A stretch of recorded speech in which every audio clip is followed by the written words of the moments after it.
جو مروان بن حکم بیٹھا ہوا تھا، اس نے جب اٹھ کر امام جانے لگے تو اس نے جب گورنر مدینہ ولید بن عتبہ کو یہ کہا کہ آج اگر حسین بچ کر نکل گئے تو پھر تم قیامت تک ان سے بیعت نہیں لے سکو گے، جب یہ جملے امام حسین علیہ السلام نے سماعت فرمائے تو آپ نے مخاطب کیا مروان ابن حکم کو، اور امام نے کہا کہ ابن زرکا، اے نیلی آنکھوں والی ماں کے بیٹے، تو مجھے قتل ہونے سے ڈراتا ہے؟ شہادت تو ہمارے خون میں ہے، تو مجھے قتل سے ڈرائے گا؟ تو یہ کہہ کر امام دارالامارہ سے نکل گئے۔ تو میں اب اپنی گفتگو کو، کیونکہ سوال ہوا تھا، آپ نے قافلے کے بارے میں پوچھا، تو اب میں مربوط کرتا ہوں اپنی اس گفتگو کو آپ کے سوال سے کہ اب قافلہ آج 5 محرم ہے، قافلہ حسینی کا پڑاؤ ہے کربلا کے لکو تک صحرا میں، ادھر بھی خیمے لگ چکے، اور کیا جذبات ہیں ان کے؟ ہاں جی، یہ آپ نے بہت اچھا سوال کیا کہ جو جان نثاران حسین تھے ان کے جذبات کیا تھے۔ سبحان اللہ، بہت ہی آپ نے اچھا نقطہ اٹھایا۔ ناظرین محترم، جان نثاران حسین کے جذبات کیا تھے؟ ان خیموں میں امام حسین علیہ السلام کے اہل خانہ بھی ہیں، فیملی ممبرز بھی ہیں، خاندان کی خواتین بھی ہیں، مقدرات عصمت و طہارت بھی ہیں، اور وہ مستورات ہیں ان خیموں کے اندر کہ جنہوں نے اب مدینہ میں اپنے گھر کی دہلیز بھی کبھی پار نہیں کی تھی۔ مجھے جناب زینب سلام اللہ علیہ کے حوالے سے ایک مختصر سی روایت یاد آ رہی ہے، اگر آپ اجازت دیں تو میں شیئر کرنا چاہوں گا اپنے ناظرین سے کہ کوفہ میں جب دور خلافت تھا امام علی علیہ السلام کا، تو آپ کے گھر کے ساتھ ایک ہمسایہ ہوا کرتا تھا۔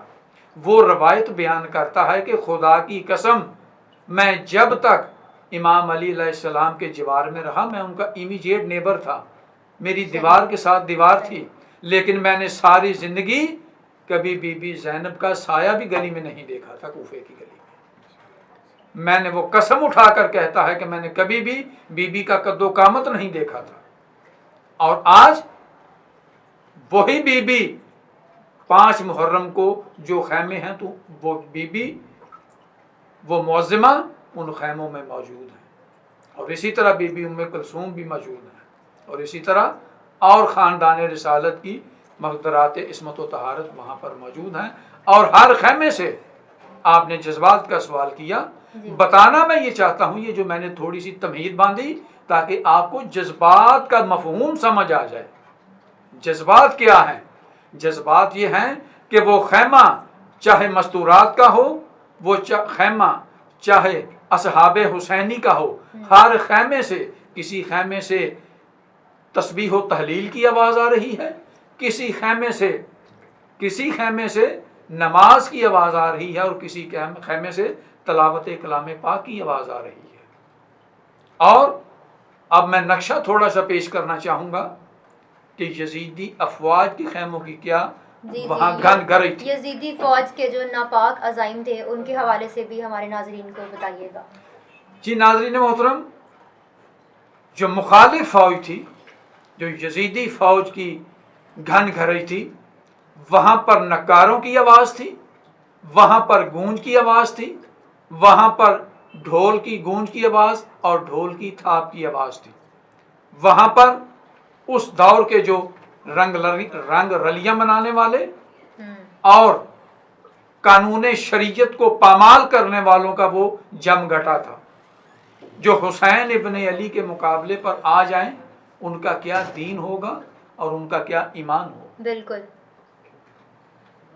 تو ناظرین محترم، جب ہم کمپیریزن کرتے ہیں، جب ہم موازنہ کرتے ہیں دونوں سپاہ کا، دونوں افواج کا، لیکن دونوں میں زمین آسمان کا فرق ہے خطہ عرب ہی، بے شک خطہ عرب ہی ہے، لیکن سوال یہاں پر یہ پیدا ہوتا ہے، کیا سپاہ یزید کو اس بات کا ادراک نہیں ہے کہ ہمارے سامنے جو خیمے لگے ہیں، جن خیموں سے تسبیح و تحلیل کی صدائیں بلند ہو رہی ہیں، جن خیموں سے تلاوت کلام پاک کی صدائیں آ رہی ہیں، اور وہ خیمے جو ہمارے خیموں سے چند فرلانگ کے فاصلے پر نصب ہیں، یہ خیمے کن سے نسبت رکھتے ہیں؟ کیا یہ رسول اللہ کا گھرانہ نہیں تھا؟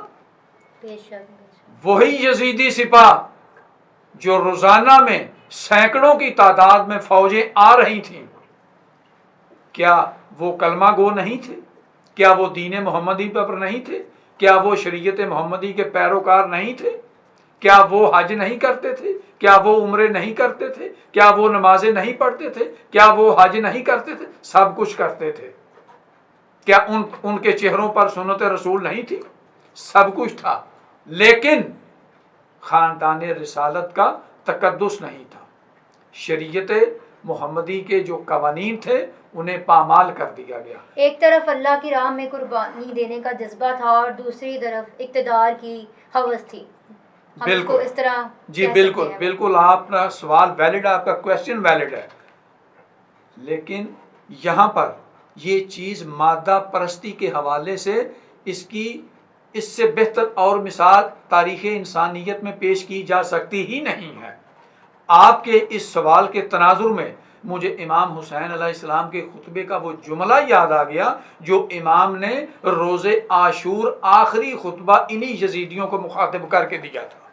امام نے اس خطبے میں یہی جملہ، بے عین یہی جملہ جس کی طرف آپ نے اشارہ کیا، مادیت کے حوالے سے، حکومت کے حوالے سے، مادہ پرستی کے حوالے سے، امام کے وہ سارا خطبہ میں نقل نہیں کر سکتا کیونکہ ہم اتنی طویل گفتگو کے متحمل نہیں ہو سکتے۔ بے شک ہم اپنے شو کا اختتام آپ کے انہی الفاظ پر کریں گے۔ جی، وہ آخری جملہ جو تھا، امام نے اپنے گھوڑے پر بیٹھ کر جب خطبہ دیا یزیدی فوج کو تو اس سارے خطبے میں وہ جملہ تھا، آپ نے جب انہیں خاموش ہونے کے لیے کہا کہ اے ابن سعد اپنے لشکر کو خاموش کر، میں تجھ سے اور تیرے لشکر سے آخری بات کرنا چاہتا ہوں، تو جب ابن سعد نے اپنے فوجیوں کو حکم دیا، جب ان میں سکوت طاری ہوا تو امام نے یہ جملہ ارشاد فرمایا کہ تمہارے پیٹوں میں حرام کا مال جا چکا ہے، تمہارے خون حرام کے مال سے تمہارے جسم کا خون میں، تمہارے جسم میں حرام کے مال کا خون گردش کر رہا ہے،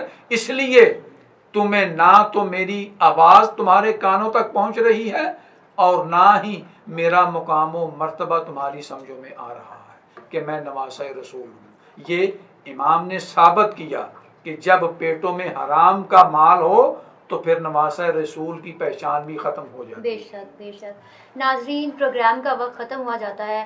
ناظرین، پروگرام کے اختتام پر آپ کو میں بتاتی چلوں کہ آج سے محرم الحرام کے حوالے سے ہماری خصوصی ٹرانسمیشن جاری ہے۔ اگر آپ محرم الحرام کے حوالے سے کوئی بھی سوال کرنا چاہتے ہیں تو کامنٹ سیکشن میں آپ اپنا سوال پوچھ سکتے ہیں۔